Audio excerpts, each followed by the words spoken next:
We are live. What is going on, everybody out there? All, one or two or three or four, maybe five, maybe 10.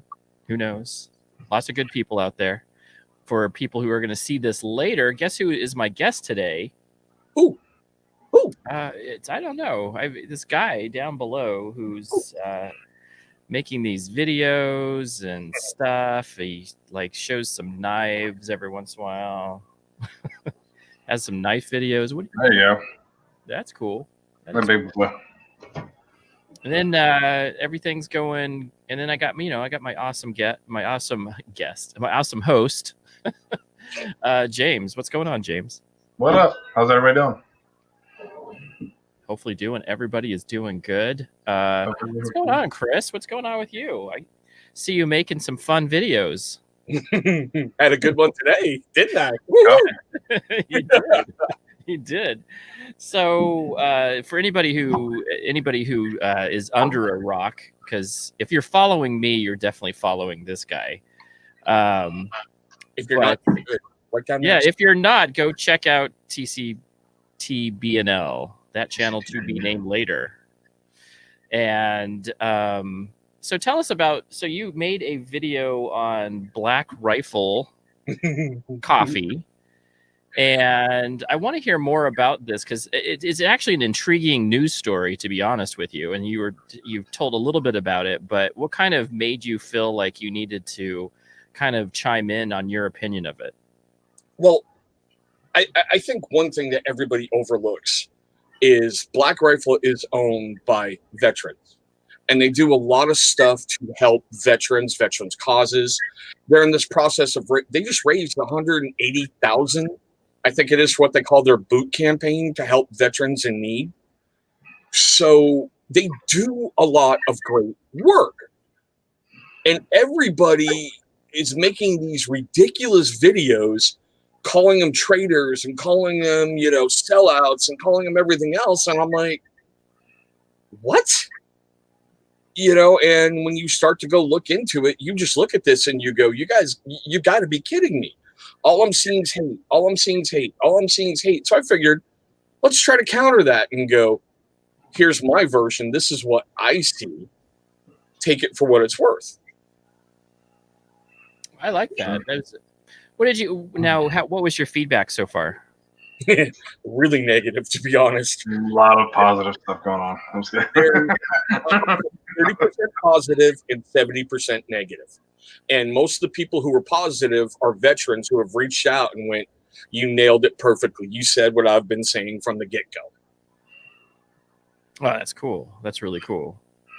And being a son of a veteran, I totally understand what you're saying. So the biggest controversy around this is there's a couple political donations that got people kind of worked up. Yes.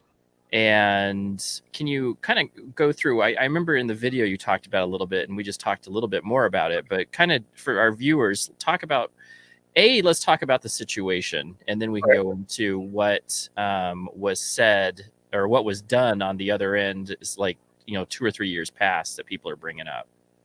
Yeah. Like I was saying in the green room, and like I said in my video, and I'll clean it up because I'm in, you're back, neck of the woods now. And by the way, hey, Red Beer Ryan. Hey, look at that. The freaking Cran Eaters here. Hey, come on, McMahon, brother. What's up, Ryan? Now that I got those out the way. This all basically started with Kyle Rittenhouse. Now, everybody's got, hey, Michael Payton, everybody's got their opinion about what happened. Everybody's got their opinion about what he set out to do, whatever. My huge thing is Kyle was a young kid who was put in a situation where nobody should be in. Nobody at his age should ever be in without any kind of training, anything else. Kyle, I think, has to face charges for certain things. I will say publicly, for the record, I'm not mourning who he shot. If you look into their backgrounds, nope.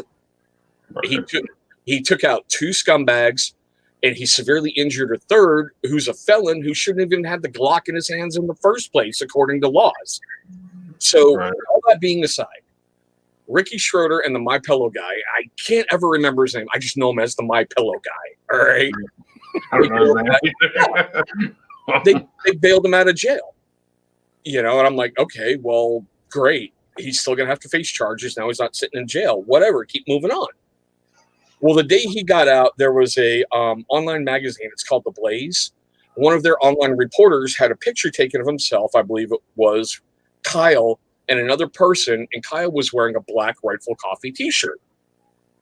Black Rifle Coffee quickly came out and went, we do not sponsor this. Oh, and in that picture, there was a discount. There was an affiliate link for Black Rifle right under there. So I can see where people got heated because you have one side that's like, oh my God, Kyle's sponsored by Black Rifle. Now I have to go buy more. And the other side going, why are you sponsoring a terrorist? Right. So I get that. All right. Not my company, not my say, but still. Right. So the CEO came out and went, look, we're not affiliated with Kyle. We do not condone what happened. We are not taking sides. We're not touching this at all. We are not profiting off of death. And that enraged people. So, in this day and age with cancel culture, people started digging into backgrounds. And I guess, hey, Deliberately Bearded, how you doing, brother? I guess 12 years ago, when Evan Hafer was a contractor for the CIA, which is public knowledge that he did it, he's fully admitted all this. They were in Mosul, I think it was, and they were having a contest on the firing range. It was pistol shots, 3 of them at 100 yards. Best grouping won. Evan lost. So his partners, and if you guys have ever been around, alpha male, military, top tier operators, you're going to have to do something dumb. I mean, like really burned your skin dumb to settle that bet. And they thought about it and they went, all right, you're contributing $500 to Barack Obama's re-election campaign. So he did. He honored the bet. There's even a picture floating around out there on social media. Go look for it. Evan Hafer, Barack Obama. You should be able to find it. They made him wear a Barack Obama t-shirt while donating the money, and you can see the pain in his face. I get that. I laughed my butt off when I heard that. I went, yeah, that's the old school military where you had sergeants who could control privates, and privates actually feared sergeants as opposed to nowadays. But still. I guess Evan made a donation to Tulsi Gabbard's election campaign because when Tulsi called out the Clintons in the middle of a debate, Evan went, I want to see her on the main stage at the DNC lighting these people on fire. I have no problem with either of those donations. Seriously, I don't. But everyone's like, oh, you contributed to the Democrats. They're trying to take our guns. Your company's called Black Rifle Coffee. You have a rifle in there. How can you contribute to this? You sold out. You're a traitor. You betrayed your oath. And I'm like, to what? Coffee. It's right. Exactly, Chef. It's coffee. If you watch like the Black Rifle videos, guys, on YouTube, you're going to laugh. They have that veteran sense of humor that they bring really short videos that make you laugh. Right. I mean, sorry, before I let you do that, in one of their videos, there's a guy out there. His nickname is Crispy. I can't remember his real name for the life of me.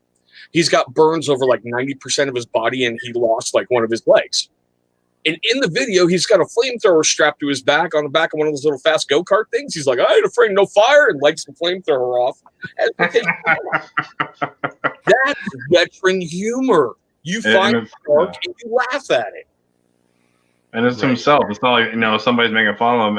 It's himself making light of a bad situation. I mean, you're just, what I'm saying? You're having fun with it. What are you going to do? Like, dwell on, oh my God, I got burnt. You're going to be pissed off about it? No, you're just going to have nothing you can do. I mean, but just to have fun with it. And he does. Like, when you watch some of his videos, oh my God, Crispy is just hilarious in the stuff he does. That's what he goes by, is Crispy. Seriously. I'll have to check that out. You will. That's awesome. He brings such humor and such levity to things. And if you can laugh at stuff that's happened to you, it's a great healing mechanism, Right. And the guy, the My Pillow guy is Michael Lindell. Okay, yeah. See, it's always My Pillow. That's all I know. I just looked it up. Why is he called the My Pillow guy? Why is he the My Pillow guy? Because he sells My Pillows. He's like I don't know what he uses, whatever microfiber, whatever. Oh, okay. Pillow. He's the guy that talks to himself in the mirror. Yeah, he's guy has like the worst infomercials ever. Like, do you have proper support? Yeah, he's like, I don't think so. Lay down in bed. Now this is you on a normal pillow, pushes it way down, and the people are like, "Oh my god, this is painful." Like your neck contours to the pillow. Yeah, he puts raises them up really high. It forms with your neck. You have your well-rested sleep. Yeah, I love it. Ever. So that's that's crazy. Have you had their coffee? Yeah, it's one of my favorites. I'm a New Englander kind of kid, so I was born and raised on Dunkin'. But if I can't have Dunkin', I'm not going to Starbucks. I'm looking for Black Rifle. Oh, cool. Yeah, I've actually heard it's really good. And there's a couple companies that use their coffee beans for their scent profile. Badass Beard Care and their barista uses Black Rifle coffee now. Yep. Yeah, that's pretty cool. Well, I'm glad you kind of explained that. Now, I want to get some of the top comments that you've received from this. Yeah. Those are the ones that we've talked about that I thought were absolutely some of the funniest things I've heard. Well, one of them that just came in about 2 hours ago that I forgot about was from our own diva Barbado Joe, because I made a comment in the video about if you want to donate to people tickling chickens, I don't give a damn. And Barbado goes, I want to donate to anti-gun groups while tickling a chicken. That's Joe right there. That's awesome. Yeah. That's a Joeism. the one top guy, and I swear, here you go. You don't have to put on a fake voice to sound dumb. Your normal voice will do fine. I just they lied. They crossed a bunch of lines that their customer base ain't tolerating. This company's done. They'll never recover. Yeah, they will. They'll be fine. You can find a Black Rifle on IG, right? I mean, or just Black Rifle Coffee. It's Black Rifle Coffee. You can find them on IG. You can find them on Instagram. They do lots of great stuff on YouTube. I mean, they make videos like "What if veterans were in horror movies?" Oh shit! And it's just hilarious. I gotta check this stuff out. For sure. That's awesome. So, what else you been up to? I know that we haven't talked as much. I mean, we have reviewers table tomorrow, so we'll probably be hanging out doing some. Is that tomorrow or is that the next week? Next week. Oh, we're off the off week. Yeah, we're on the off week. So I guess in a week we'll be talking again. But I always see we're part of a couple chats. But what did you do for Black Friday festivities or Cyber Monday? Or I heard Chris spent I heard you spent quite a bit, Chris. I heard you spent like a car payment. I only treated myself to 2 beard companies. I've got a bunch of stabby things on the way, and I have a bunch of Viking related stuff for my kids because we're doing a lot of Assassin's Creed Valhalla. And they're getting really interested in certain parts of the game and asking lots of questions. So I think it would be really neat to hand them an object and go, here you go. That'd be cool. That is cool. So you bought some stabby things for your reviews. Anything really cool that you are like, hey, I can't believe I got this? One sec. Is everybody done with dinner? Has Amber got their shower? Then no.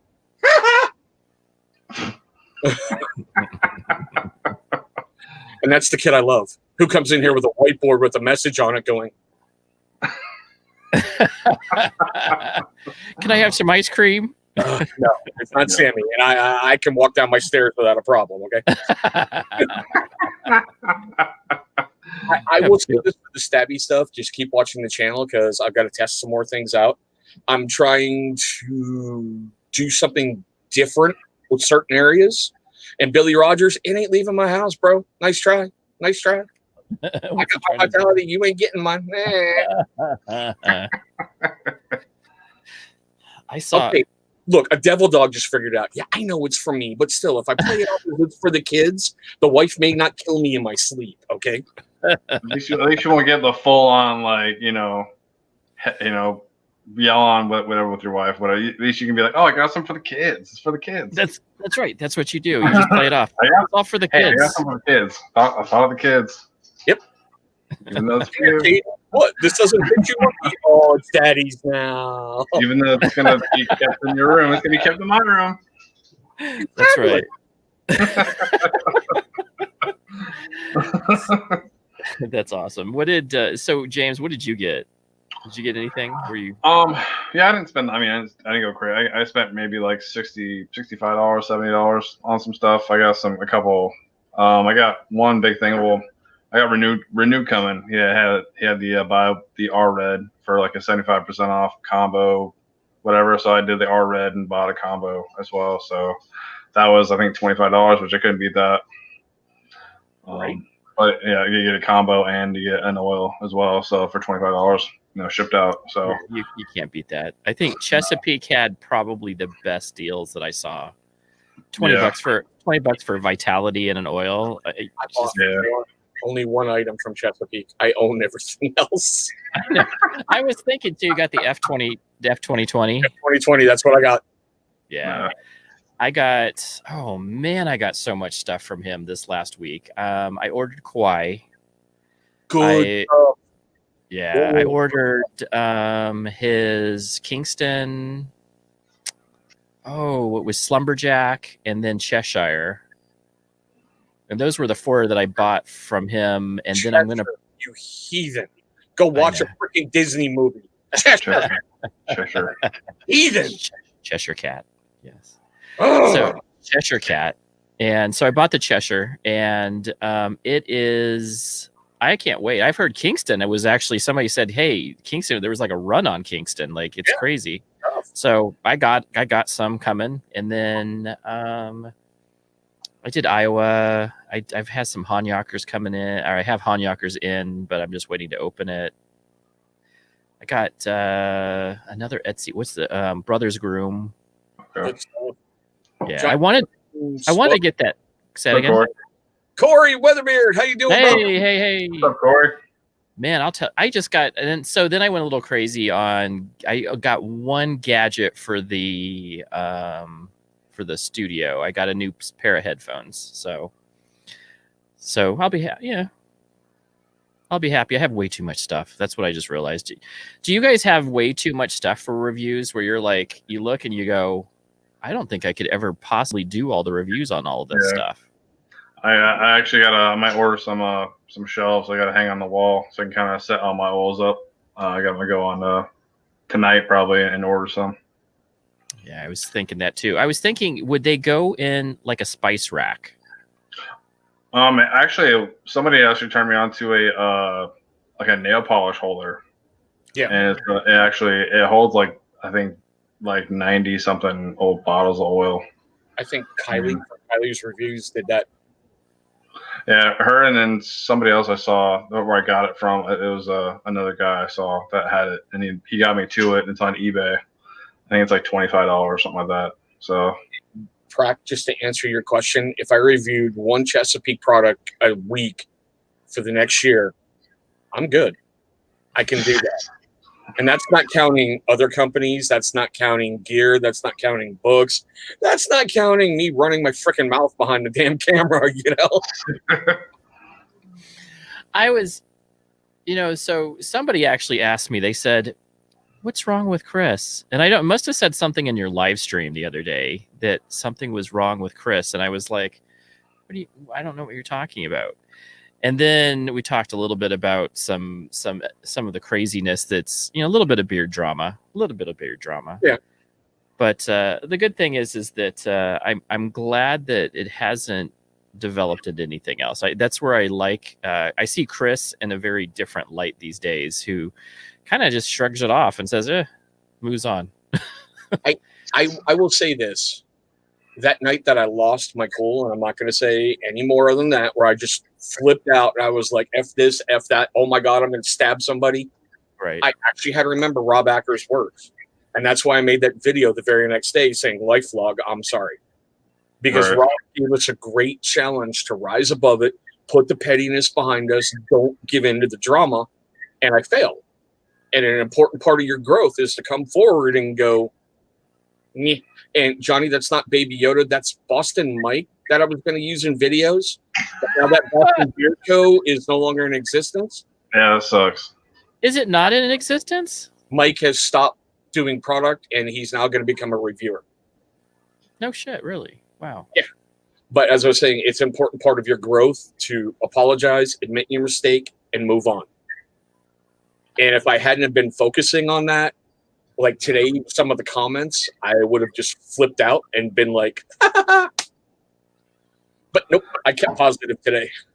That's one thing I like about Rob. Rob has always been like that positive person in the community to almost kind of stop what's going on, or you know what I'm saying, trying to make that hold on, you know, try and keep everybody together kind of thing. Especially when it's gone crazy, you know, he'll always be the one that's just like what the hell.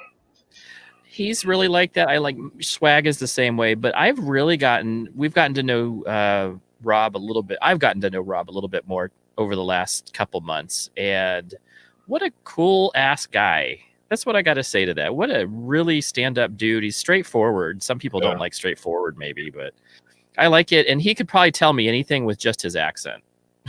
Yeah. Like, oh, you just told me off with that Southern accent. Oh, I did. Yeah. I like the fact he's really personal, you know, and I'm very grateful that him and I got a chance to kind of restart everything, because him and I didn't get off to a really, really good foot because of, well, some drama. Right. You know, and instead of being a smart person and looking into it, I did what I usually did back then, bull in China shop. Right. Yeah, I'm glad, you know, and I think that's what I see, that some of the individuals in our team, reviewers, whatever, friends, I think that what you find is that they're really easy to forgive and kind of move past. You know, that's the one thing I like about Rob and several others, to be honest with you, in our community, that we move on. You know, some stuff happened and then we move on. You know, and then we kind of forgive. Actually, I think there's a lot more forgiveness in this community. You were saying that one time that the knife review company is like, it's crazy. It's like cutthroat. Yeah, literally, knife reviews are brutal. You can come out and say, I like this thing that Gerber did, and you will get so much hate. Then you can turn around and come out and go, okay, I like this thing that, you know, Kershaw did. And you'll still get hate from people, because if you're not paying attention, I have this huge playlist, affordable everyday carry blades. I'm not dropping $300 a video on a blade for one video. Right. No. You know, That'd no. be crazy. Jeff Rice, what's going on, bro? What is your favorite, what would be you'd say your prized knife, or I guess weapon of? Gerber 06 Auto. It's what I carry every single day. Cool. This is the one I usually have on me at all times. No, now what do you like so much about it? The blade steel is awesome. The fact that you basically open it with a push button, so you have that rapid deployment. It has a safety mechanism on there, and for all you guys who own pistols, as you can see with the safety, red, you're dead. So you know when the safety's off. Right.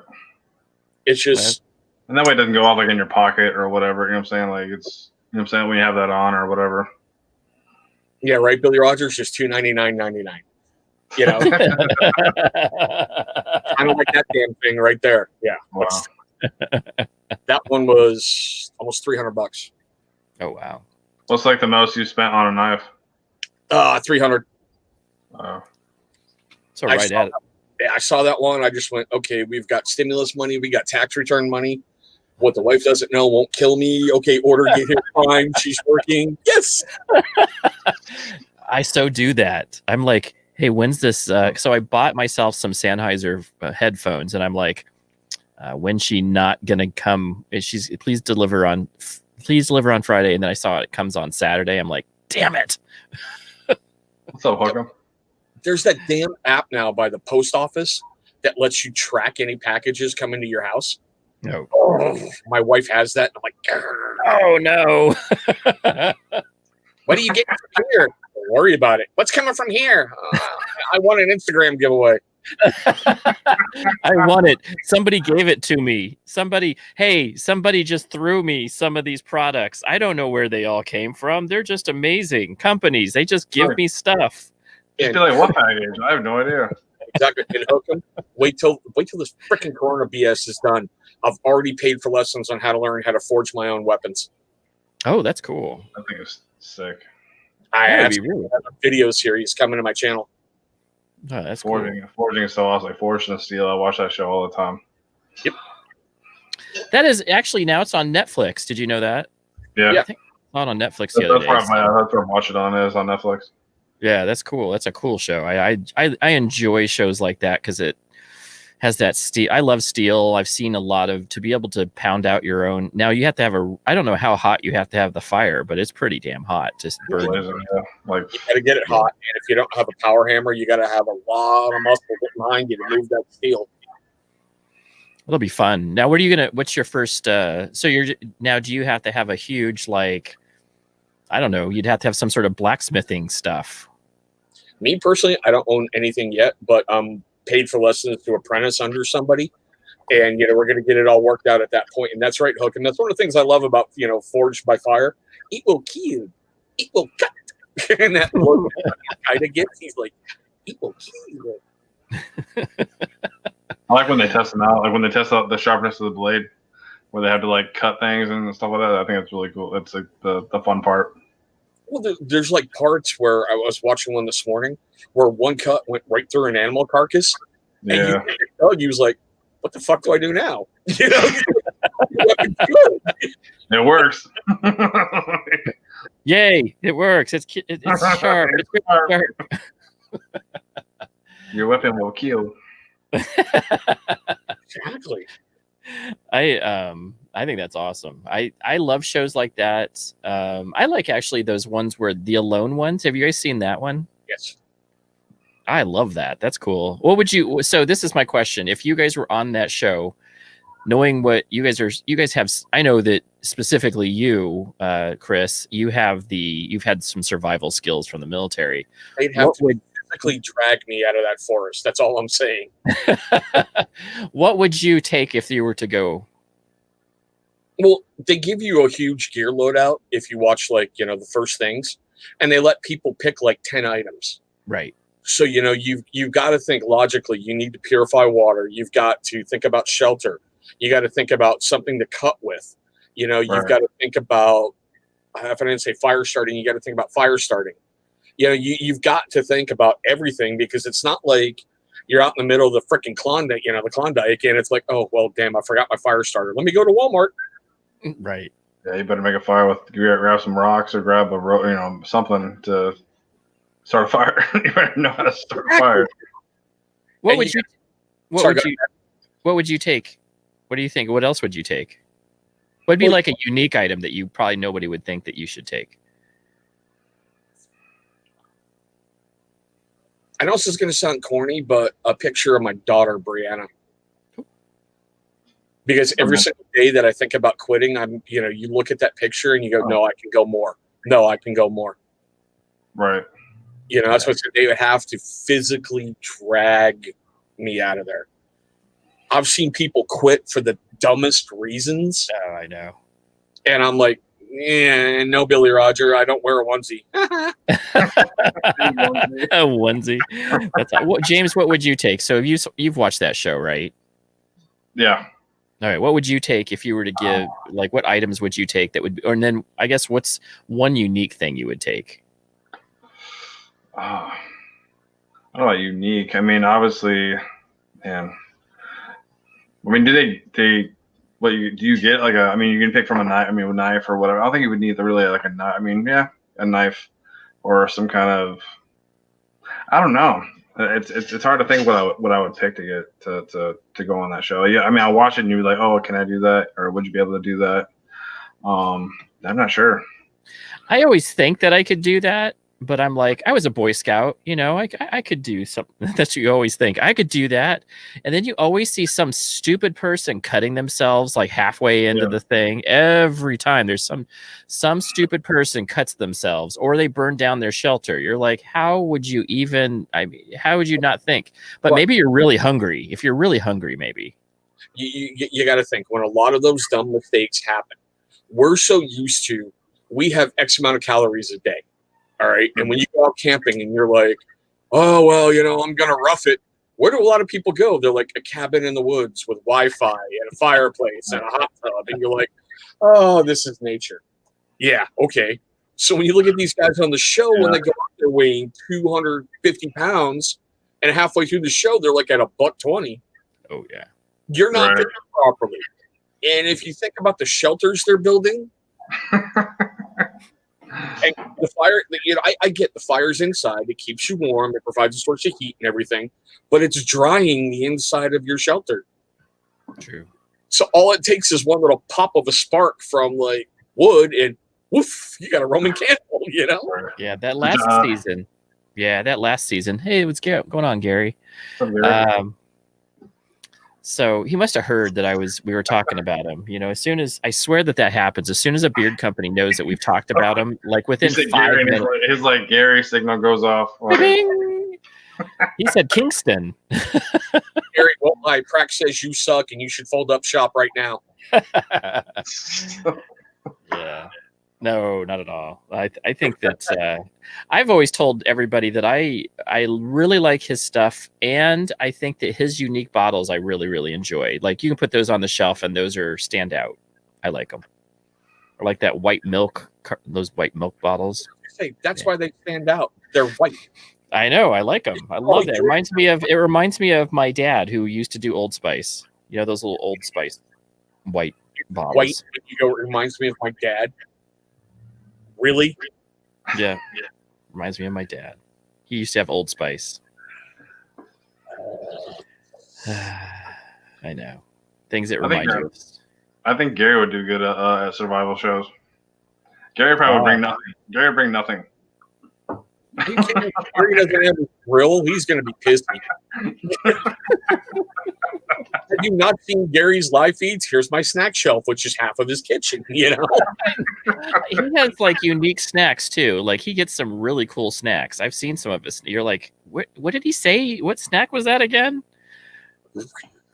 Yeah, not like just like, hey, Cheez-Its. He's a heck no, I'm a sissy. Gary would bring his the guy on the first day going, tap out. I'm hungry. Tap out. There's no snacks here. I think Gary would bring his Dixon. Oh yeah, yeah. I got my Dixon. Yeah, that's exactly. So we got to talk about this now. I live in the desert. Dixons would not really. I mean, they're just too hot. They're just too hot. They're flannel. So I thought about buying at least one of them just to be like one of the guys, but then I realized I still live in the desert. The flannel just isn't my thing. But do you guys own Dixons? Nope. Yeah. Is there a Starbucks? Is there a Starbucks there in this place? I have no. Gary needs some sissy drinks. Yeah. That's right. You gotta get Starbucks. I got one Dixon. I mean, it does get. I'm not gonna say cold in Florida. I mean, it's whatever. It has like 1 week I think of coldness. I think majority of the time, and it's rain. So I mean, I bought one. What is it? Is it like because they're expensive, right? Yeah, like sometimes they'll have like deals that are special. A special one that has like $30, but majority of them they go for like $40, $50. Yeah, they're kind of lumberjacks, right? Yeah. Look, flannels are the Hawaiian shirts of rednecks. That's all. That's what it is. I was trying to explain to people they're like, you hang out with bearded dudes, and I'm like, yeah, you know, a lot of them are like, they're not all loggers and stuff, but there is quite a bit of rednecks in this group. Not deep shame about that, you know. Nothing wrong with that. And I grew up in the Midwest, and I grew up in small towns, so nothing wrong with that. Right. But you're definitely you know, most of my conversations are very different than what I have with IT engineers. You know, just very different. Like, let me put it this way: the IT engineer guys go, "What? You hang out with like what? What are you doing? Like, why are you growing a beard and doing like this YouTube thing?" And I'm like, "Well, the guys are actually really cool. They're like, they just give you that look of like, I just cannot relate, cannot compute, is what I get." Yeah, I like our community, so. Minus Chris. Except for that bluegrass bearded guy. We only tolerate him to get to his wife and get cookies. That is true. Is he on? No, but someone's going to tell him I'm talking shit about him, so he'll be here soon. So he told me right before the thing, I said, "Hey, what you doing?" And he's like, "Play Monopoly." And I'm like, if he's on here, he played the fastest game Monopoly I've ever heard of. Monopoly is like how you go to family therapy, okay? There's always somebody gets pissed and flips the board and yells and screams, "I ain't doing this again." There's like a little meme thing. There's like a little cartoon thing. It's like a husband and wife playing it. And it's like, "Oh, you landed on my hotel," and he's like, they're all like smiling at each other, and one's got like a gun underneath the table. There's a good reason I sleep with a lot of these right by my bed. That's all I'm saying. All right. My dad. So I'm going to say this. I know a few poor game board people. My dad's the worst. He takes it so personally that you cannot play the game Risk with him or Monopoly or Parcheesi. Just cannot play it because he takes life analogies from these shows. He will, like, when I was growing up, I had so many life lessons from Dad about Risk. Like, from the Risk game. Here's an analogy from Risk. I think you're like Kamchatka, Andy. You're acting like Kamchatka or Europe. You got to be more protective, like Eastern or Southern Australia or whatever the name of the game, whatever that area is. And I'm just like, you know, you can hold on to that area, but in Europe, you can't ever hold on to it all until you have like the entire board. Like, yeah, I best be like Australia. I gotta.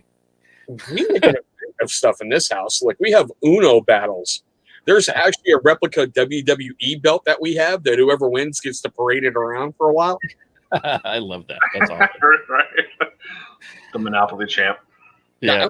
I'm just saying. Watching the Cuteness Factor running around with the belt going, I'm the champ, I'm the champ. I am going to say this. I can still not get into WWE. I told my wife that last night. I said, that's the only thing that I don't get into. I just can't push myself into. I mean, I remember watching some of it when I was a kid, but never really going, yeah, this is my thing. You know, it's hard for me to get into that still. Yeah, I watched it a lot when I was like 9, 10 to like, I was probably like 16, 17, I think. And then I just kind of stopped. It was all from WWF to when they switched to WWE. I watched a lot of it throughout the 90s and into the 2000s, but this new family-friendly stuff, I'm like, yeah. I like the Rock statements. That was the thing that, like, because I actually would sit and go, because it was during YouTube, so you could go and get the clip. So I had guys at work that would go, "Did you hear what the Rock was cooking?" And I'm like, "Oh, so we gotta go watch that little segment," because those were good. Those were always really like funny as heck. Him and Stone Cold, and then obviously DX were definitely. We got the new hook for your channel, Prack. Yeah, I love you dearly. Like, when you check comments and you get up really, really close, you just you just smell crack. Okay. Yeah, do the eyebrow. Yeah, what am I? That's the funny. That's probably one of the funniest things I've done in a while. And I was like, oh man, that thing just is not dying. Oh, no, it ain't. Oh no, it isn't. Not if I have anything to say about it. It's going to pop up everywhere. Who was the guy? I was telling somebody about the guy who is like the guy that got caught on Zoom. And I said, I almost had that moment. You. Did you know that, James? So I was on his show and I'm just like talking about this guy. And then I start lowering the camera to go show my amp. And he's like, what the heck is going on? Where's he go? No, I'm like Jeffrey Cuban over here. I'm like, oh God, crack, what?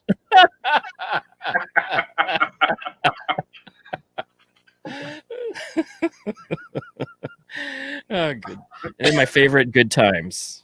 My respect for him rose that night. Yeah. Masturbation joke to a live event. Good job, Craig. Yeah. Always got to throw some live. So it's got to surprise people. What's your favorite? So So I want to say this. Besides me and James being two of your favorite live people now that you're hanging out with us, but who would you say was your favorite guest so far? On your show or mine? On yours.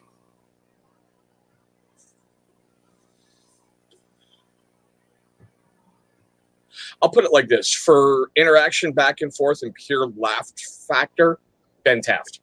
Oh, it's great. Yep. For direct questions that stunned a guest, Beer Times with Scott. Oh, interesting. That's got on my mind. So I knew Scott was going to be one of them. Yep, the last one that I had him on, I told him it was going to be entirely different, and it was. And I will say it like this: the one that shocked me the most, Cribs. Oh, interesting. What did he say? I caught parts of that one, but How he opened up about his life and his descent into darkness and his redemption. Yeah. And to have that being shared, I was like, oh wow. Yeah, that was it was a really, really powerful thing. Yeah. And I agree. you can see why. How can I put it? I don't want to sound like a massive dick. Shut up, Gary. I know you got something to say out there, but you can see why he is the way he is right now. Just all the changes that he's made and the way he's living his life and how he embraces things. He really opened up and shared an awful lot about that. Yeah. I will say in 2 weeks, there's going to be another one you're not going to want to miss. Oh, very nice. The Faithful Bearded Crew is coming on. Wow. Both of them. And they both told me, ask anything. We're an open book. We're not hiding anything. Nice. So that's going to be one you're not going to want to miss. That is absolutely true, because that is actually very, very interesting to me. And I know Tyson. I know Dave. I've known him, since they started. Well, not since Tyson started, but since Dave started. And I knew Tyson was one of the first people I reached out to back in the day when I was thinking about doing reviews. Yeah. And he's helped me out with equipment. I bought a mic from him. But I find the new direction very interesting. And so it'll be interesting to see what they have to say. I'm interested. I think that it'll be a really good conversation. Yeah, I'll check on it. I will let this leak. One of the big reasons I wanted David, and then Tyson was brought on board, is David started sharing more about his life and stuff that went on. And I went, I wish I could have had you in September when I was doing a huge push about mental health and it's okay and everything. And I'm like, the first day I have, would you come on? And then, it was like, well, let's bring Tyson on with everything with Tyson. So we're going to have a very interesting night. And I'm just going to leave it just like that. Very, very interesting. Well, that's good. And you know what? And Tyson's been very open about his mental health battles. Yes. So I look forward to hearing what you guys have to say, because he's very open and very to the point about what's been going on with him and his family, and very tough times actually for him specifically. He's had some tough battles. It's going to be interesting. That's the first one I think I'm actually planning questions out for, because I don't want to make sure I miss what I want to get across, Yeah, make sure make sure you check everything. Yeah. And that's actually very excellent. Wow. I'm excited for that one. I thought that I really am a big fan of Live Bearded and Mink. So I've met them because they live in Scottsdale, or they work in Scottsdale. Right. And I met them in Scottsdale. They're like a mile away from my office. So I went down there, probably one of the first beard companies that I actually met in person, and totally super nice guys. Mink is just totally Like all I was trying to do is get some beard products that weren't going to melt. And they were literally right there. You know, they're like right down the street. Hey, do you mind if I get some beard products from you guys that don't melt? Because everything I have delivering right now is just melting. And they're like, sure, stop on by. And they gave me the address. And it literally was a mile down the road. So it was really cool to meet them and get to hang out for, it's like maybe 15, 20 minutes or so. That's one of the things I love most about the bearded community. Where else can you get on Instagram and just email a company and be like, hey, I have these questions, I have this, and the boss answered. And speaking of beard companies and boss, Copper John, how you doing? I got him coming to the channel too. Oh, cool. He's a really cool dude. I've talked to him. I've had him. I think he's one of my top companies. I have like about 10 top companies, and he's one of them. And I just totally support the heck out of that guy. Him and Gary and Justin from Iowa, those three specifically, and Adam Hanyakers, can't forget him. Yeah, they're those group of guys that are they're like the salt of the earth companies. You just awesome dudes. And what I've had so many good conversations with Tyson as well as Gary, of course. But just awesome, just really good people. And when you get to know them, you're just like, that's what's the cool thing about the small batch. And people don't understand that for why are you so into this? I was like, I get to hang out with some really, really cool cats, Right. And I think is that kind of what your experience is, Chris? Yes and no. I mean, I'm trying to think how to put this. I've met some really interesting people, and there's some that I think I've got lifelong friends with, There's some that I talk to, and I watch relationships destroy themselves because of anything under the sun, but it's really interesting once you make that connection with somebody. It's weird how there's that back and forth, that give and that take, and you understand it, and it reminds me an awful lot of my time in the military, because that brotherhood is there, Yeah. Especially it's pretty tight amongst some of the reviewers. Like there's different groups of reviewers that are tighter than others. But I know the group that we hang out in, I guess they were the older reviewers, because there's a group of subset that are younger than us that are in their 20s and 30s. And then there's our age, in my opinion, our age reviewers, where it's like Ken, you, me, James, we're in our upper 30s up to 40s and 50s, right? Eric, don't be giving away secrets, Devil Dog. Shut your mouth. Shut your mouth. But yeah, I've enjoyed so what's one company other than Gary? Gary's a given. What's one other company that you're really into? Do I really have to say it? I think you guys know.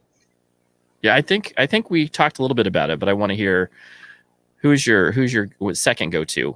Well, see, I've got 3 go-tos, but my first, and I hate to put it this way, my first huge success story as a YouTuber was Johnny Slicks. Okay, cool. I got his products early when he opened his doors, started doing reviews on them, and we made a connection. And then I'm right there with Gary soon thereafter. So it was like Johnny, then Gary.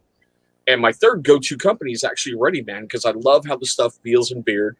And I think Jimmy is just an incredible dude. Yeah. So if I'm testing anything, I use one of those 3 companies at least twice a week. Oh, that's cool. That's cool.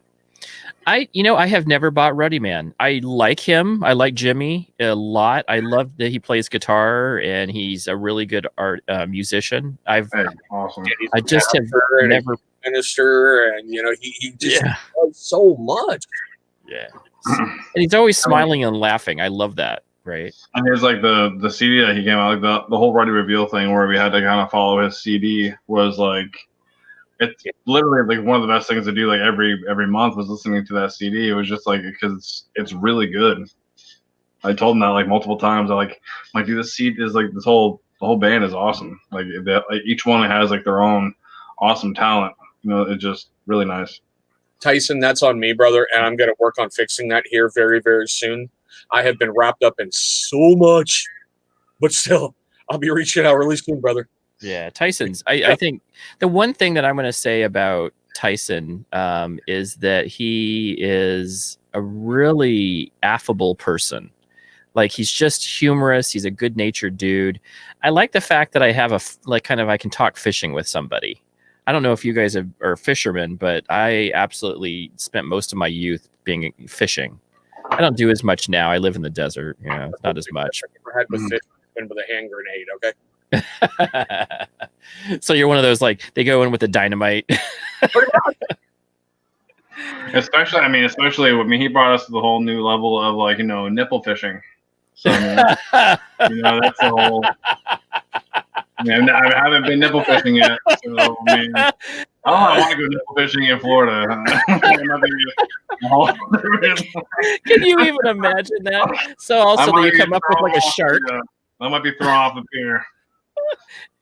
So you see the people coming up, and all of a sudden you see a shark come up and grab one of the fish. You just go like right off the pier. That's right. That by far was one of the funniest videos. Have you seen that video, Chris? Oh my God. Oh, you have to go check it out. I don't. Was it on Instagram or was it on YouTube? It's on his YouTube channel. If you go to his YouTube channel, it's Copper John Beard, whatever. You'll see it on YouTube. It's he has like the whole video, but then afterwards he has like the bloopers, and he's him sitting there with his son trying to explain him like the family, like he's fishing. They're in the ocean, and he's just like, God. We have to bring that on. So next time Tyson comes on, we'll have to bring that up. Because one of the funniest videos you've ever seen. You'll have to check that out, Chris. It's a good one. I think they sat at the table for like ever. Like they were trying to get through it. They were just had nothing but bloopers trying to. We gotta tell you this family stuff going on. This family secret. He kept getting just tied up with it laughing because he couldn't complete the sentence of. I wasn't prepared for it. That was the one thing Tyson lives in Utah, pretty, humble dude. And then he comes up with that video and I'm just like, no way. He said it took 4 hours to do it 30 seconds. Yeah, it's good times. Yeah. Uh-oh. There's a munchkin at my door. You yelled at already, Brack? You're not going over yet. Nope. Yeah. Sorry. Okay. He's probably that's Van. So yeah, he's visiting for a bit. So we're excited to have him. You really sound it. You're like, yeah. We're excited to have him. I was telling James that it comes with some drama laden and craziness. So it's always kind of sad for kids. I think that one of my kids is going through a tough time. That's why he's here. So you're such a good grandparent.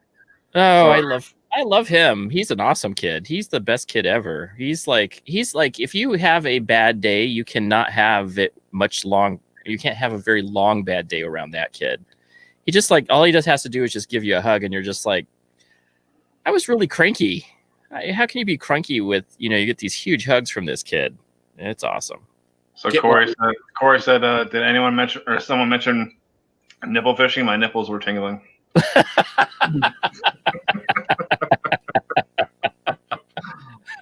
He's part of the family secret too. The nipple pro fisherman over there. He comes out with I couldn't figure out, are those real fish? Nice. Imagine if that was a sport. Like it'd be crazy. That was like a fishing category. Nipple fishing. Well, I was thinking they have that. What's the one where you put your hand in a hole and a noodling? Noodling. Yeah. Oh, I would not do that. Would not do that. You're too afraid of my arm getting ripped out. Well, I don't like catfish. Catfish have that barb on the end of them that they'll get you. They're not nice. Watch some of these people. They have like a chainmail sleeve that they put on their arm. And Prack, I know you're married, so here I'm going to help you out with a marital aid. Go look up Hannah Barron. Hannah Barron. Hannah Barron? Yep. Go look her up. That will change your opinion on noodling. You will watch a half-hour video you'll find. I will. I gotta go. I watched some show where they like brought people out. It was like something in Missouri or Arkansas, one of those two places. And it was like their thing for stress relief was noodling. So they brought people in and it was like a therapy thing that they did. We're going to bring you noodling. It's the best stress therapy ever. They're just laying in the lake, laying in this like river, I guess, and just putting their hand in holes and getting animals to bite them. I didn't see much stress release with that, but maybe it's just because you're out there. I don't know. I get you're out in nature, you're in the water, that soothing tone of the thing going bleep, bleep, bleep, bleep. But the moment that fish goes, ha! That's the end. I'm stressed out now. Thank you. You're watching the video and you're like, oh my God, you had to do that. Like, oh my God, I couldn't know I could do that. I would like to watch somebody do that. I could probably tolerate watching somebody do that, but not probably actually doing like me doing it, because I'd be just like, once it bit my hand, that'd be the end. I'd be just like, get off of me. He'd be all pragmatist in the water. So Chris, you live in Washington, like really close to the Canadian border.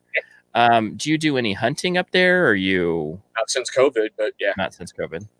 But what were you doing? What do you guys hunt up there? Whatever I can get my hands on, to be honest.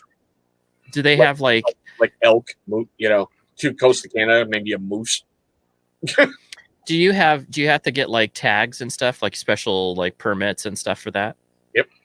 So do you have to be picked like in the lottery type of thing where, okay, because I would think not. Yeah. Yep. Arizona, you have to be picked. You have to get a tag, you have to like be in the hunting lottery, and then maybe you'll get it. And no, or you like bird hunting and duck hunting and all that fun stuff. Or every so often when the Canadian geese come down for a little while, yeah, that's fun. That is cool. When the quackers are overhead, as my kids call them, they're flying in that little V formation. You're like, you shit on me, I'm taking somebody out. What's your favorite thing to hunt? It honestly doesn't matter, because for me it's that peace, and that's that getting out in the woods and you're around nature, and I don't know how to describe it. It's the sound of the woods is really comforting. It's you're out there, you're by yourself and you're doing it. Right. Yeah, that's cool. Have you ever been hunting, James? Actually, I haven't. Actually, I've always wanted to. My girlfriend's dad goes to like Georgia and like northern Florida and stuff sometimes, and goes hunting. Yeah, I've never been hunting, but I have been in the woods.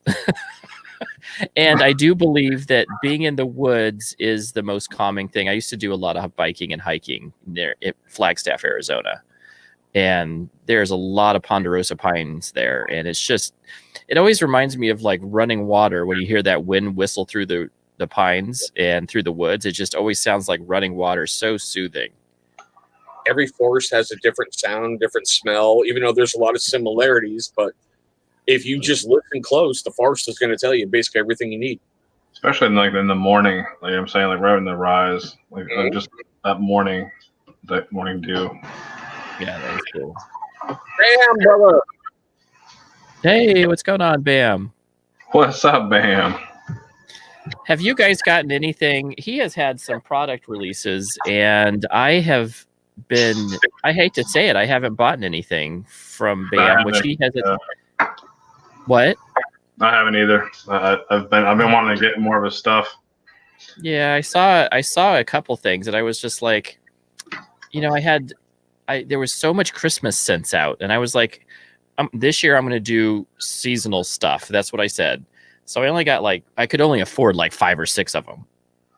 And then all of a sudden, this is the problem with doing seasonal scents reviews, is you run out of the season really quick. Like all of a sudden, the fall's gone. I did 1 review, maybe 2 reviews on the scents, and then it's like, oh, now it's winter. Yeah, but you go from pumpkin spice to peppermint literally overnight. Literally overnight. It's like as soon as Halloween's over, it's into the Christmas stuff. Yep. And I wasn't prepared for that. I really like I really like the fall stuff. I haven't tried the winter stuff yet, but I'm looking forward to it. Do you guys do falls? Do you guys do the seasonal review stuff and go buy a bunch of the seasonal stuff, or are you guys just more like, hey, I don't care? I have a couple things. I mean, but yeah, I feel the same way you do. Like with as quick as you get the sense that it's about over as soon as you do the review. Right. Yeah, right. the last fall thing I think I did was last July because I was that backed up on reviews. I think that's when I did like Fable's last Christmassy stuff. Oh, geez. That's crazy. It's crazy how much. So do you feel that you have too much stuff, and what do you do with the too much stuff? Okay, hold on. No kids are here. Wife's gone. Fuck yeah, I got too much stuff.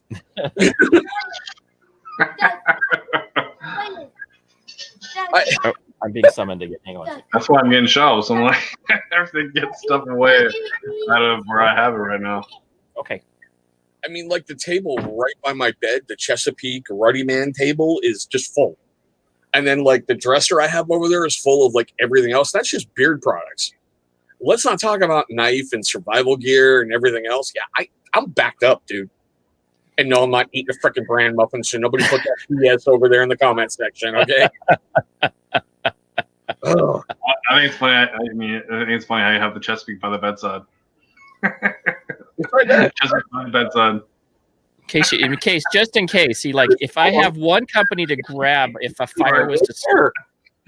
He's like, good night, Gary. Pretty much. Good night. So if you were in a fire, Chris, what is the 1 cent one product you would take? If you were in a fire, you had to grab 1 cent. That's all you could take was 1 cent from one company. What would you take? Belfast by Chesapeake. Ooh, okay. Heard that's really good. Honestly, that was my original purchase from Chesapeake. I bought from Gary because at the time I was told he was a veteran company. You can easily confirm that Gary's a former Marine. So I wanted to support a brother, and how it felt in beard, the smell, everything else. Boom. Yeah, it is good. It is good. James, what would be the one thing that you would take with you? If you had I'm in a fire, I could only grab one thing. Bam, I hadn't heard Life Alert in a while. Thanks, brother. I needed a smile. Oh, man. I really dig Chronic Beard. I mean, or Chesapeake, yeah. Chesapeake is, they're both all good, or Beard Gents. Beard Gents. Yeah. Brother Jay's he makes good stuff. I enjoy his stuff as well. Actually, I have his stuff right here.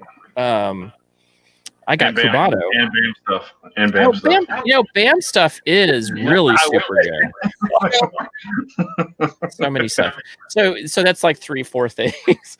See, that's the whole problem. We would die in the fire. Yeah, we would die in the fire. That's the whole problem. Man. I would say if I know where they're at right away, I would be like, you just empty a bag.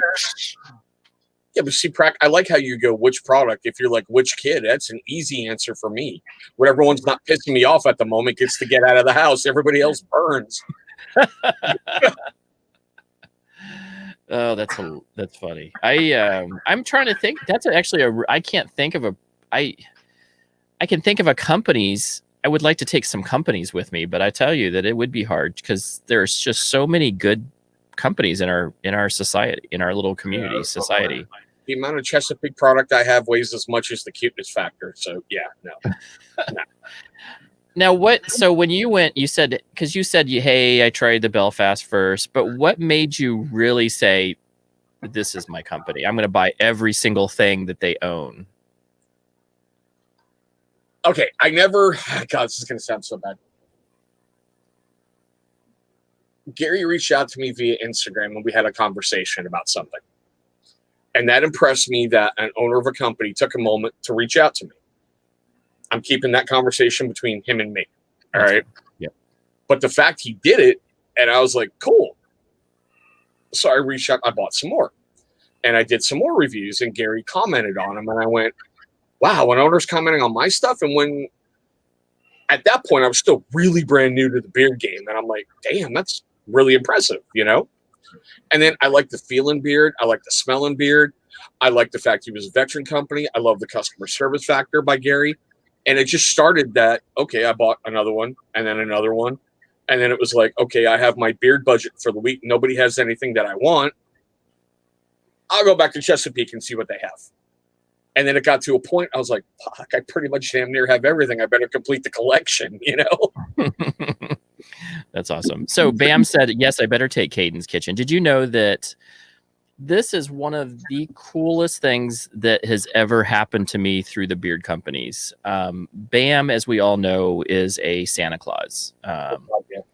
Yeah, he's a Santa Claus, and this unfortunate year, he's not able to do as much with it. But, however, when he first came out, he made a custom label that was, I think it's Claus's Kitchen or something, but he made one for Caden's Kitchen, and it's his sugar cookie. Yeah, that was cool. So good. But he made a custom label that said Caden's Kitchen. Both of them, he had the oil and a balm, and then he had a awesome Santa Claus letter that he had personalized and put little things in there so that Caden would be like, whoa, how the heck did Santa Claus, because he's like right at that edge. He's now 12, so that was like he was around 10. He's on that edge of the non-belief, of non-belief. And so he was like, whoa, it kept him another Christmas because of that. And it was special because it was like, something that somebody in the beard community took time to go and hang out and do something special for my son, which is what Bam is. That's why he does the decoration. If you guys know him, that's why he's doing the decorations in, whatever his neighborhood is. Bam, something awesome for the cuteness factor. Bam and I were talking via Instagram, and he was talking about he may not be able to do stuff for kids this year and whatever. But he took time. He asked me a couple of questions about the cuteness factor and went, call her up. So here I have Brianna sitting in my lap talking to Bam as Santa. Nice. That's so awesome. And she still talks about that. See, and that's what's special about our community right there, is that's just the little things like that make a huge difference, especially for kids who were, Caden loved it, absolutely loved it. And he wouldn't let me touch that Caden's Kitchen. I don't even actually know where it's at anymore because he's taken it. He takes it. Occasionally he'll show up and go, hey, I got it. And I'm like, but all custom, it was like he put all the special labeling on it. It was so cool. Yeah, I think that's really awesome. Yeah. He still does. Seriously, yeah. She does. She loves rubbing her brother and sister's face that she got to talk to Santa. And she knows exactly what Santa looks like. Looks a lot like a guy from Georgia. He's in Georgia.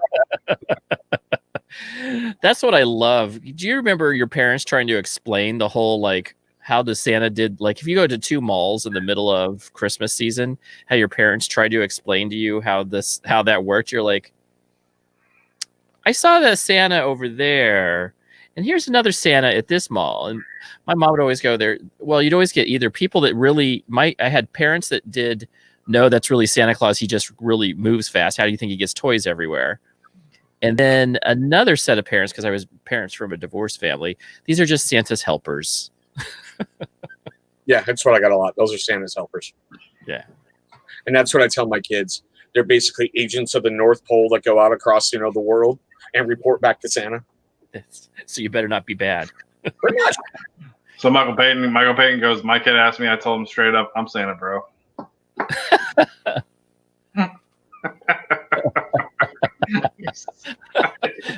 He's like, yeah, where I'm busy, I work. I get I'm Santa. Give me some cookies. That's so funny. So I have my story, and hopefully no kids are watching this story, but I can keep it PG still. What kept my sister going for another 4 years of Santa? She was like 7 or 8. So she's almost too old, but I had her go until 12 because Santa had forgot to take the cookies, and they were in my parents' room. So somebody had forgot to eat the cookies. Santa had forgotten to eat the cookies and then left them in my parents' room. So she found them and was like devastated. So then I told a story about how I saw Santa and Dad scared him with a shotgun. And so right at the time that he gave all the toys in, Dad, he scared him with a shotgun, and then so he didn't eat the cookies. He left him with the cookies with Grandma or with Mom. 4 years of her, and she was so disappointed later when she, stopped believing in Santa at that point, because she was like, "What's up with the story, though?" You mean what's up with that? So anyway, here we go. We just got another winner comment. Let's donated to liberals. Are you out of your beeping mind?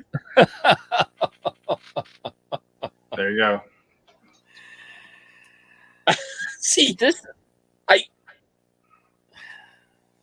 this last week, my view counts have been horrendous. Okay, so this one right now is at 197 views. Typically, they're 30 to 60. Watch time is between 120 and 240 minutes. This right now is at 664. Oh my goodness! I'll take that any friggin' day of the week. No doubt. And you had something to say, which is something that this is the interesting thing. And during this time, and I'm not going to bring it up too much, but I will say that the country is so polarized that it is really hard to have any discussions at all. You can't. It's tribal politics. If you don't think like me, I have to hurt you. If you don't think like me, I have to destroy you. And no, you have to have your mind open to hear a different point of view. Right. Doesn't mean you have to agree with them. It just means open. That's the big thing. That's the linchpin to this whole situation is you don't have to agree, and you don't have to be a jackass to say that you're wrong. You're wrong. You suck. Your opinion sucks, and I'm not listening to you. I get that actually in my own house, so I'm just like, sorry. Hey, you're married and proud of that, aren't you? She's definitely not on the same level. We're definitely not, and we don't even she just told me, shut up. I don't want to even hear about what I don't want to hear any more about it. I'm done. Crack. That's Hannah Barron. Oh my goodness. So go watch her videos. And I think I shall. Brack's like, okay, well, that's enough of our live stream. That's enough. Let's me bring up. Got to go get a bottle of oil, and he has to practice his crack food. I'm getting my beard oil. I'm just using it for my beard.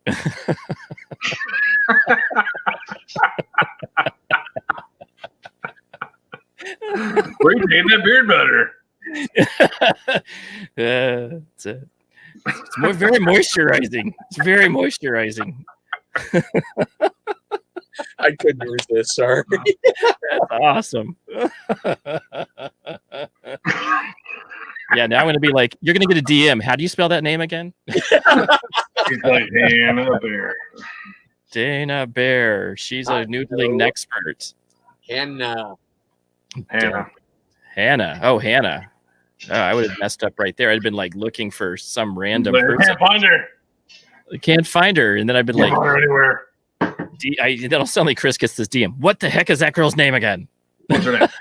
Check your messages. I just sent you her name. Oh, yeah, there we go. A reminder. That's awesome. Only because I care, Brack. Only because I care. That's awesome.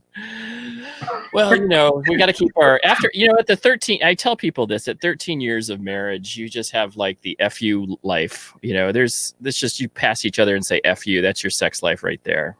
So Bam goes, gotta wipe the excess on your hands somewhere. He's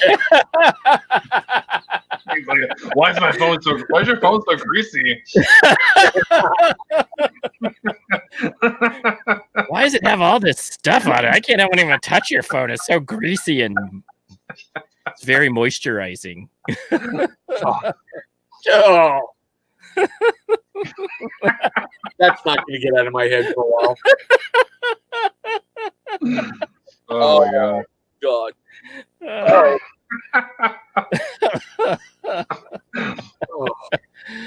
You never know what you're going to get out of these conversations with me. That's the reason why I said, Chris is like, why do you want me on? Because you always have interesting conversations with Chris. There's no doubt in my mind. You always have an interesting conversation with Chris.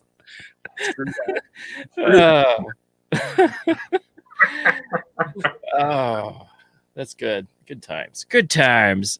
So I'm trying to break myself of the awesome. I say awesome way too much. So I was actually said, why don't you say awesome again, Andy? And I'm just like, oh gosh, Christy's just like on me about that. So I'm trying to minimize my good times as well. Exactly. The practice is on the prowl.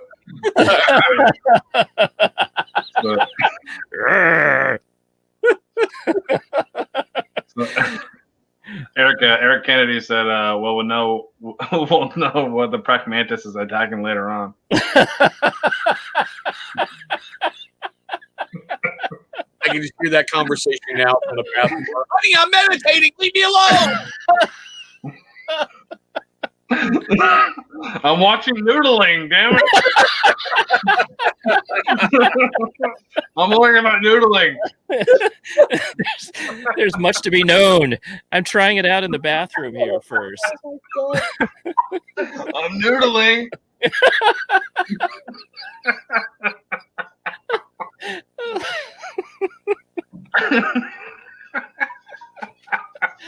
Oh Lord, baby. I'm sorry for starting this.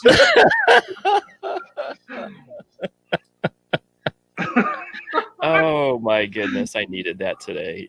I had the worst day ever, so I was like, oh, see, this is why I have you on, Chris. I was having such a stressful day today. I had so much going on at work these last like 3 or 4 days, and it was just like good to have a good guest. It just made me roll laugh. Oh, who's this Hannah girl? Why are you friends with Hannah and all of her friends? She's a professional noodler. She's a professional noodler, and she'll be like, she's got hot friends too, very hot friends. Instead of send nudes, send noodles. Send noodles. Send the noodling videos to me. Oh goodness.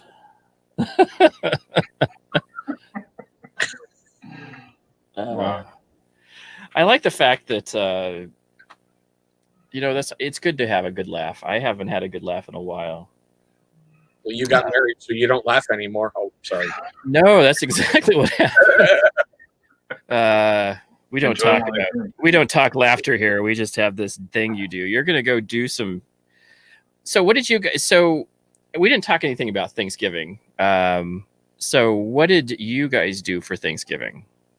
You want the real answer, or would you like a made-up one? Well, here's what I do know is that kids were not there, and you probably slept, right? Nope. Honestly, Chris had a really big bottle of Milk of Amnesia and played a lot of Assassin's Creed Valhalla for 4 days.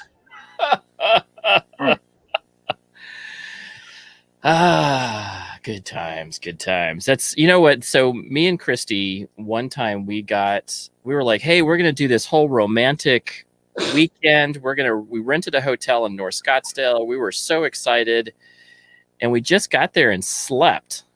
Like literally just slept. We were like, hey, because when you have kids, like, like you just can't do the stuff, the things that so we just slept. It was just like, just slept. Is that all we did? It now, Prac? The stuff that you have to put up with kids, like, hey, can you go get me this? Hey, can you go get me that? Wait, highlight Bam's comment. I'm sorry. Good talent. Don't hesitate on this.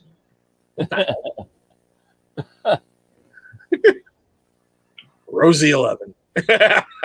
Oh yeah, there we go. There's the discount code for the night. That's awesome, Bam. Thank you. The discount for the night, Rosie 11. It's brought to you by, what was her name? Tara Bear. Hannah. Hannah Bear, Tara Bear, Dana Bear, some Teddy Bear. Hannah back, Hannah. Oh, goodness gracious. Ooh. Good time to have. Just search noodling and hot girl. Noodling hot girl. That's exactly probably what I would do. There you go. You know, Noodling hot girl. now you're getting me down that way. Go down a YouTube rabbit hole. You will see some really weird fishing videos with some hot ass women in Florida. And I'm like, what is it about your state, chef? Seriously, who the fuck goes over to the side of the road and goes, oh, I wonder if there's trout in there? Or, oh, look, I just happen to have a full film crew with me. And I'm in my bathing suit. Crack, you and a G-string is going to give me freaking nightmares. Thanks. Now I got to call High Mountain Sage and schedule a session. Thank you. You will. Speaking of High Mountain Sage, me and High Mountain Sage are doing a podcast together that we're starting here in like very short bit. It's very short bit. So Michael Payton just confirmed that noodling hot girl works for the search. Oh, there we go. I am there. Teddy Bear. There you go. Stop now, practice. Stop. I'm there, Teddy Bear. Teddy Bear. What? That's not the noodling girl. What was her name again? Hot girl noodling. Hot girl noodling. That's hilarious. And you know what? Somebody had to put that as a tag in their thing, like hot girl noodling. That's like in their metadata. Man, it draws them in. Sex sells. It does. Unfortunately, people are like, it detracts from some of your channels. Like if you go out, I think that's the reason why my subscriber, because the people are just like, that guy is one ugly dude. Yeah, I was going to say, are you just trying to take a roundabout way to saying you're a troll? Yeah, I'm just one ugly dude. I've been told though that I do have to get. Have you guys been told recently that you guys need to cut this a little bit? No. Why do I got this? I got the one that says, did you see? I got a picture yesterday on Facebook. I get this message and it goes, hey, look what this person did for their husband, or their husband did for their wife. And it, like, I just cut his beard off. I'm like, no, that's not going to happen. My dad was on it too, because he's like, hey, if you want to get a new job or a new, something, you better cut that beard off. I was like, it's the 2020, Dad. People actually enjoy the beard stuff now. See, I got to wear at work. I'm glad we had to wear a mask. I mean, it sucks with the COVID thing, but the whole with the mask thing and finding masks that actually go over your beard has just been awesome, because like I can actually hide my beard at work, when before I didn't know if I was going to keep it at all because of the mask. Like I was wearing like a beard net when I was just growing it out, and the beard net got to be too much. Like it wouldn't hold anything about it. It was getting too big, and I'm like, so now what I do is, and it's funny, I'll actually, like, before I put my chef jacket on, I'll actually put it on over the beard, and so it'll actually just be on my chef jacket, and then I'll put my mask on. So it really only looks like I only have like this. So it holds a majority of it. It hides it. So. How long have you been growing your beard, James? 2008, January 2018. Oh, Jesus. You're like, you got like a monster beard. Now, that's like. It's a good size. That's a good size. And then how long have you been growing yours, Chris? Facial hair off and on since 1995. Gotcha. When did you get out of the... I've always had like the goatee part, but never grown out anything else. I didn't even have the mustache part because I never really grew in. Yeah, now you don't have that problem at all. Like you're like you're like a lumberjack. Essentially. Well, now Chris is so you 95. When did you get out of the service? Off of active duty in 95, totally got out 97. Gotcha. What were you so were you in Air National Guard or something? I will hurt you. Don't ever insult me that way again. Ever. I was trying to go there. I was like, what was... I'll use this one if I have to, Brack. I don't care. I love this one, but I'll bury it somewhere. Somebody told me the Air National Guard was a militia at some point, and that some president, like within the last 60, 70 years, actually made the Air National Guard out of this militia. No, it's just too easy. Too easy.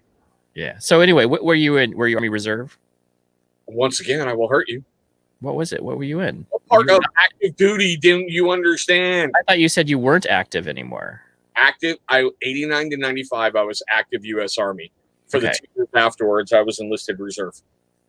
Okay, enlisted reserve. Okay, gotcha. I did my full contract, and I'm good. Gotcha. Air National. There's a big Air National Guard base down in, but that's what I was told is actually like somehow relates to like a militia, and they just like formed it into like this thing. Look at the Marine Corps; they were formed out of a freaking bar. Seriously, the Navy was too pussy to go to sea without someone who wanted to fight, so they went to a bar and found the best fighters and went, "You're Marines, you're go," and they were like, "Okay." That's hilarious. Well, who's your like what service would you say that you think is like the one that you go, oh my goodness, those guys are just not even military? Air Force. Oh, I knew you were gonna say it. I knew it. I was thinking Coast Guard, maybe. I thought maybe he would go with Coast Guard. Prac, I would have went Coast Guard until there was that one coastie who jumped on the drug sub while it was trying to submerge and ripped the hatch open. That takes tater sacks in the middle of the ocean to jump on a submarine. Just saying. True. Yeah, that definitely does. That's crazy.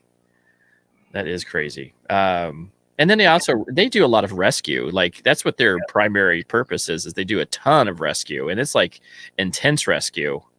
I watched that. We'll go into some really bad areas to save people. Like Deadliest Catch, when those ships are in trouble, who do you think they call? It's not the U.S. Navy. The coasties come get them. Yeah, it's crazy. And that's like dangerous. It's very interesting. So, and you were in, so what was your E, what E level did you finally get to? I got out as E4 because I didn't go to college and other stuff while I was in. I didn't go to all the promotion boards. If something sounded fun, I went and did it. So why do I want to go sit in a class where I'm learning like economics 101, where I can go out in the range and blow shit up? Sure. So I'm like, explosives? Chris Happy. Yeah, no doubt. Did you serve at all, or did you have your family member or anybody that you know? Grandfather and my cousin. She lives in Texas. She was in the Navy. They both were in the Navy. Oh, cool. I have a lot of friends from the Navy that were in Navy. They enjoyed it. I have a couple that have been in. My sister was in the reserve and then she didn't get called up because I think something happened, but her husband did, and he was in Iraq, and he has like some serious PTSD because he was doing Humvee security with Humvees, and he got his vehicle and several others were damaged by whatever the road bombs, those roadside bombs. Yeah, they're called IEDs. IEDs, yeah. And it's like he showed me a picture, and you just can't even believe somebody survived that. It's so crazy. Yeah, but if you think about it this way, most military gear is made by the lowest bidder. So think what our service members could actually survive and do to the enemy if they got better quality gear than what they're getting right now. Yeah. Isn't that crazy? And then somebody told me that if they want to get better equipment, they can, but they have to buy it. Yeah, and it costs a lot of money. Yeah, it's outrageous to me that they wouldn't supply that. But I was a military brat, so as you well know. But I it's interesting because I think they are always. I didn't hear about a lot of like the mess halls that weren't very nice, and some of this because Air Force always had nice things, like their NCO clubs were always nice. I worked at the NCO club for like a year or two, and love that job. And everything on base was really super nice and always maintained. So I've heard that military, the other people had different experiences, Army brats and, Marine brats, so just different types of housing. Okay, you just went to two of the top services right there. So the Marine Corps does on a dime what the Army does for a buck. They really have a tight budget, and there's some things that they just can't do. Right. Air Force bases, and this is the easiest way I can put it. Oh my God. If you go in an Army chow hall, it literally looks like a high school gym. It looks like that. You go into an Air Force chow hall, it looks like you're dining in a 5-star freaking hotel. And there's like I experienced it when I went to MacDill Air Force Base in Tampa. When I went in their mess hall, I'm like, what the fuck is this shit? Well, you guys have a chocolate fountain? What the?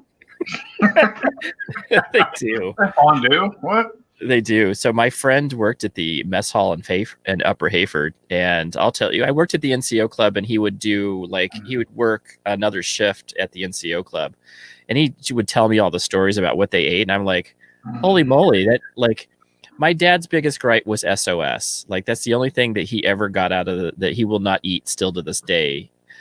And they served a little bit of that on breakfast, but everything else was so good that you're like, to order eggs made to order. Right. Oh my God, we do like bacon and sausage. Oh, you want a little bit of ham with that? Okay. Exactly. We had to work this Sunday. So at the NCO club, it was like so cheap. Like a family could eat for like $20. And they would do like a buffet, and it did have SOS, but it also had like the little cutlery place where they did the meats and the egg omelets to order. And then it was like a brunch, so they had other it was so good. And this was just a typical Air Force base. I didn't know that there was something different. Yeah.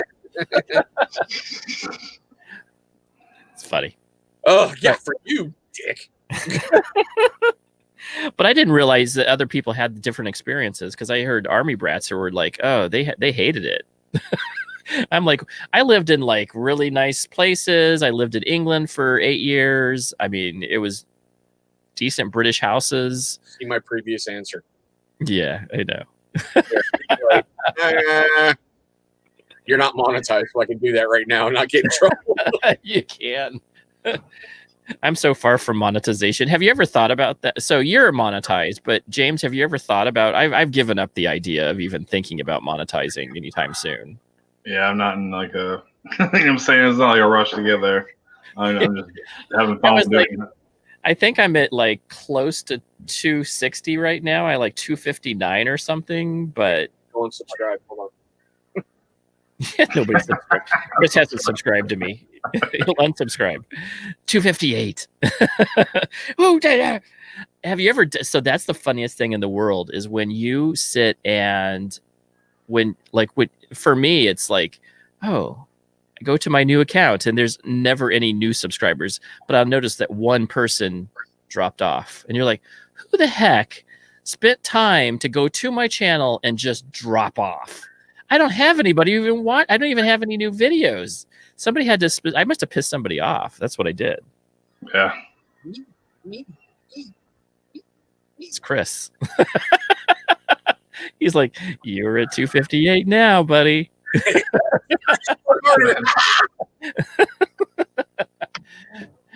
When you first start out, you're like, oh, look at that. I rose like 10. It's amazing. And I haven't ever had that growth. I get like 1 a week, 2 a week. Like we had that thing where I think on one of our groups, they were talking about some app that registers how fast you're going to get to 1,000 or whatever. Mine didn't even register. Oh my God.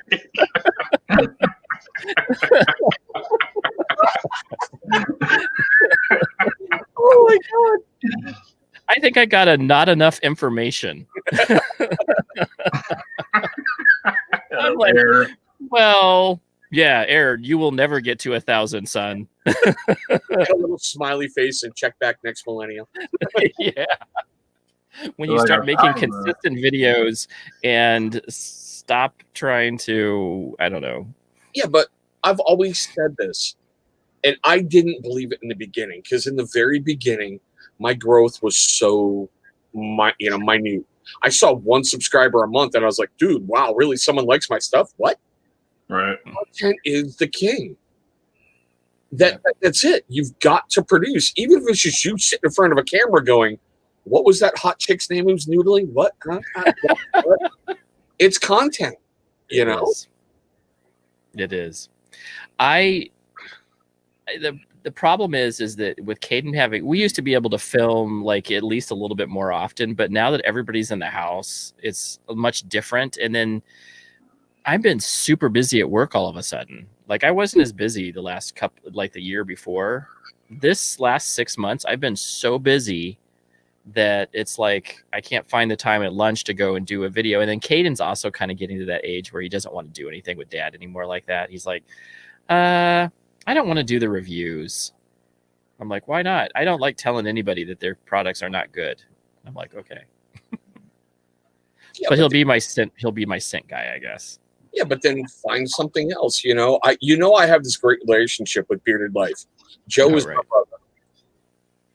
When he got trapped with some beard stuff and he was talking about, well, maybe I should make a single dad series. I'm not sure. I'm like, if you think you should do it, do it. Right. And Prac, it's the same thing I'm going to tell you forever and a freaking day until, well, I die before you. But still, make content.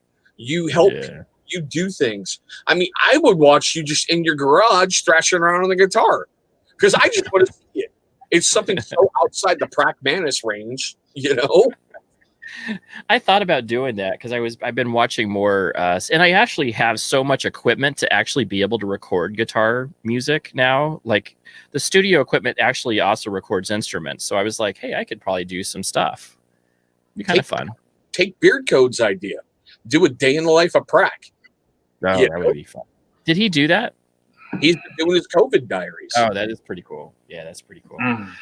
I thought about doing, so here is my idea, and I'm going to tell the world so then somebody else will pick it up and do it. I thought about doing like one of those beard live morning shows instead of like do one of those like right before work, drink some tea or coffee or whatever, and just shoot the shit with people for an hour. Tea first. That's the English, influence in his life right there. I know. Prac. What you tea? Like, totally true.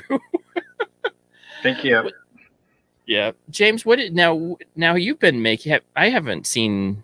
Have you been doing reviews too as well, or are you like in the same rut that I?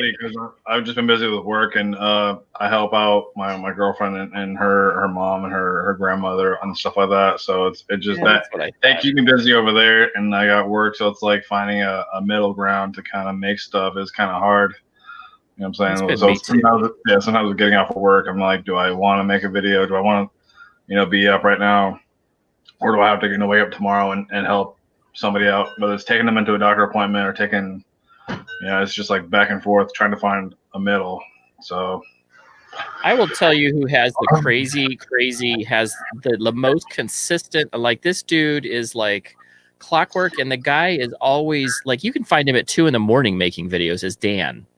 That dude's crazy. Like people go, hey, maybe they're a little jealous, but I realize that he puts in the work. That dude is a lot. He's live at 2 a.m. on Facebook doing. I'm like, hey, what are you doing at 2 a.m? He's like, I'm editing videos. I'm like, yeah, he grinds. You gotta respect that. It's if you look at what he's got, it's worth everything he's doing. He's got a lot. I like picking on him a lot. When I first noticed him, I had more subscribers than he did. Then I blinked, and he was at 100,000, but still, Yeah. Well, that's the interesting thing. But he's put in the huge amount of work. I mean, he's like, he changed his life to the point to where it's like he got, I don't know if it's a degree or what it is that you go get if you go learn about scents and things, but he's taken like a class that people who make the scents take. It's just nuts to me that I think it's awesome that he's done it, but he's put in the work, and I definitely have nothing but respect for that amount. What he does, and that's why, for my channel, where I'm trying to find different things, I don't want to be known as just a beard guy or a knife guy or a book guy or this. This is me, and I'm trying to bring what's the influences in my life to my channel. Now with Dan, his beard is basically his brand. Right. So I get everything he's doing. You know, and I would have to say that I do feel honored that he did ask me to make a picture for him.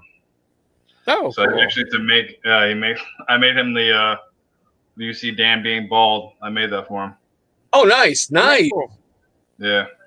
He's That's like, cool. hey, I had to come to you because it seems like you seem like you help you out. And the first person I thought of was you. And he's like, hey, can you make me bald?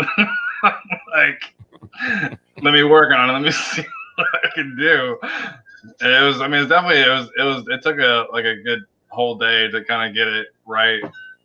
But it's still that's kind of awesome. like I had to find like the right like tone, like the right skin tone to kind of like match it up to it and stuff. I mean, you can tell it might be a little off, but it works. Like it works well with it, and it blends well. So, but That's awesome. at first he had like a unibrow where I had it the first time. He had like a unibrow, and I just put like the little dips in the middle, and it turned out to be like it kind of blended well. So I'm actually like it's like cool to have like a dancey like thumbnail. That is cool. That is really cool. Yeah. He's a cool dude. He's also a cool friend. I mean, he's also a cool friend. So, but he does put in the work. And I'll tell you, that's the one thing that I realized that if I want to get to that level, you have to put in the work. You do. And I think you're absolutely right. content is the king. Yeah. You just Period. can't do a bunch of live streams and then call that content. Right. No, but if you look at it, live streams will drive your watch time. Yeah. So you need watch time to get to that 4,000 hours. Right. Now, if you look at what Dan's doing Monday nights, here's a company. We're going to focus on the company. Now that I think Majorly Bearded is done, and now it's Beard Advice, he's helping people with a live stream. And that actually has grown more than actually Majorly Bearded. Yeah, creating that I think is helping and grown more. Right. Yes, you've got a company, you've got advice, and during the week you have beard tips, tricks, reviews, everything. He has built himself a beard empire, which is phenomenal. It is. You know, like there's a guy out there, it's called Prepared Mind 101. You want good gear reviews and survival reviews and every Prepared Mind 101. The man has built himself an empire. I would love to get to that point where my AdSense pays all my bills for the month.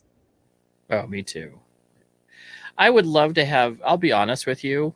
No, I'm doing okay financially because of my job, but wouldn't it be nice to do something like this for a living? I mean, this is totally a blast. If you got to do this every day, holy moly, what a dream job. And I'm not there yet or even close, but man, would it be nice to be able to it's exactly what you're talking. AdSense would pay for your bills for the week or for the month. Yeah, you have that goal and you have that vision, and now get that focus and now get that drive behind you. Yeah, that's the whole thing is that it's hard. It's very hard. I'll tell you who also has a really good passion going is Ken, Bluegrass Bearded. That dude's monsterly kicking it. I mean, that guy's he has a website. He's doing some stuff for logos. He's got a lot going on for him. And then he's got that cookie thing that's going on. So he's Bluegrass. That's why everyone loves him. Yeah. Right. I gotta get with the cookie man. Exactly. Yeah. Well, guys, you know what? I forgot to ask, Chef, what did you make for today? I did white chocolate or white chip macadamia. Oh, that is awesome. I did these little things right here. That is awesome. I'm on a diet. I ate too much at Thanksgiving. I had so much apple pie and pumpkin pie that I was told I had to be on a diet. So who told you that? Myself, actually, mostly because I saw the weight on my scale. You're such a girl. And then and then there was also my wife did say, "Hey, Pudge." She called me Pudgy. Hey, Pudgy. I'm like, maybe I need to. If you can't call her fat ass, she can't call you Pudgy. So, both ways. That is true. That's true. I'll tell her that. I'll say, hey, Mike is in the house. Hey, Mike, what's going on, buddy? So Chronic has some new stuff out too with the seasonal stuff. Right now. We're getting back to your wife picking on you. Man up, defend yourself. I'm not talking about being a moron and getting divorced because you're already house broke. But damn, Prack. I just avoid the like pans. And it's Yeah. called, Hey, what's up, Mike? marriage where you're like, What's up, Chronic Beer? What's up, Mike? What's going on, Mike? I'm that's so Chronic. For anybody who doesn't know, Chronic Mike is an awesome dude. And I look forward to seeing his CBD line coming out. So, and the fun part with Chronic Mike, he's my first guest of the new year. Oh, that is so cool. That is so cool. Off with a big one. Nice. Have you guys watched that new? What is his name? Healthy Bearded. Jay Cruz. That dude is phenomenally talented for doing this. I mean, he's like a sales pitch hype man. That dude's awesome. That dude is really awesome. He opened some Chronic, and you're just like, I thought he was gonna die because he opened Munchies, and I guess that is what, cookie dough and vanilla ice cream, something like that. Something like that. Oh my goodness. He's like, I don't even know how you do this, and it was just so. I'm impressed by just how his showmanship. He does really good with the showmanship. I wish I had half of that talent. What? Mm-mm. This is one of these times where Chris is keeping his mouth shut. Oh, okay. Okay. Yeah, there we go. Cake batter. Thank you, Mike. I thought I had that perfect. Oh, you're right. Cake batter and ice cream. That's right. It was, what did I say? Cake. Yeah, I said cookie batter. Yeah, you said cookie dough. Yeah. Okay. Cake batter. I need to, I would like, that's one of the companies that you would like to own, like all of their stuff, because his stuff is so good. Just the bomb itself is like soup, like one of the best I've ever had. And then the butter, just you can't touch it. See, what got me is like Johnny Grooms and Joe were talking about it forever and a day. I'm like, all right, whatever. Yeah, and then Mike ran a killer sale. So I was like, okay. I reached out and tried it, and instantly that first day I put it in beard was an experience like nothing else. Nothing else. And that's what that stuff is so good. Yeah. That's the key, is if it feels good in your beard, and you can know pretty immediately that that's going to feel good. Yeah. Well, guys, I got to get out of here. My better half keeps giving me pictures. There's a place called the Hot Wing Spot here in the Valley, and apparently I have. This is what the picture that I got that looks like that, and that's waiting outside my door right now. This huge plate of wing goodness, yeah. So we will let everybody else. Thank you, everybody, for coming in. Thank you again, Chris. This was awesome again. Glad I could be here. Probably going to get banned, but still, if I ever get back on, guys, I'm going to bring some fun. We're going to ban him. We're going to ban him. He said some crazy stuff. No, there's never any banning. That's a good thing, is that we had good laughs. This was good time. So what's going on, Chris, in your next week? I'm trying to figure out how to record video game videos. There's an aspect I'd like to bring to my channel, because like I've said, we do it as a family when we play Assassin's Creed. So I'd like to share some of that experience with everybody. Have fun. That's awesome. That's really cool. Exactly. The Devil Dog says it. Hannah, Prack. Hannah. Don't learn the noodle. Noodle the noodle. Hannah the noodle. What's going on with you, James? What's going on this next week? Monday the 7th, we're doing me, Joe from Kyle and Joe. Who else? A couple other people are doing the hot chip challenge, or the one chip challenge. What time are you guys doing it at? I haven't decided, probably because I'm trying not to interfere with Ken. Ken's got stuff going on. He's got a special guest that he's not revealed yet. So it's like, I guess it's just a secret. So I'm either thinking like somewhere like 6 or even like 8. So I'm trying to do 8 next week, because I'm trying to do the end of the 10th Kingdom BC and Rock and D Beard Oh yeah. Fiesta. So We're thinking it might be doing about 6 because we don't want to interfere with anybody's live stream. I know that's the whole problem. Then Dan has his at 9, so I mean it's not gonna take that long. I'm trying to keep it within like the 45-minute hour range. Now, who's going on this one? Me, Joe from Kyle and Joe. Who else? It's not Dan. God, Chef, you're so no, prepared. no, Dan's not doing it. So freaking prepared. Another guy that is in it as well. Steve, Barbecue Steve. He's doing it. Oh yeah. He's doing it. I'm watching for that one. Nut challenge. Yeah. Steve, he's doing it. The one chip challenge, and this is the one that's like so hot that you will die if you eat them. It's like it's in a coffin shaped box. Mm-hmm. Yeah, that's crazy. Yeah, well, that sounds like fun. So I just told you, yeah, my thing is we're doing the wrap up on thing, and I'm doing this podcast. So me and Brian are doing a self-improvement beard and books podcast. So looking forward to doing that. So that's kind of like my side. That's my other piece of my life is doing the meditation and teaching stuff. Fucking hear that now. Welcome to our podcast, guys. That's right. It's me, Pratt, and High Mountain Sage is here. Say hi, High Mountain. Hi. God. Now, if I can't say it, I'm just going to play Pratt in the background and be like, we're meditating today in our special place. bing. We're all going to be meditating today in this special place that I call the meditation hut. It's my closet again. Yes, it's the same exact spot. So that's where we're going to be doing this, and then you'll feel a little more calm today. Okay, guys. Well, thank you guys for coming. I got to go eat some wings and look up some noodling. So we'll talk to you guys later. See ya.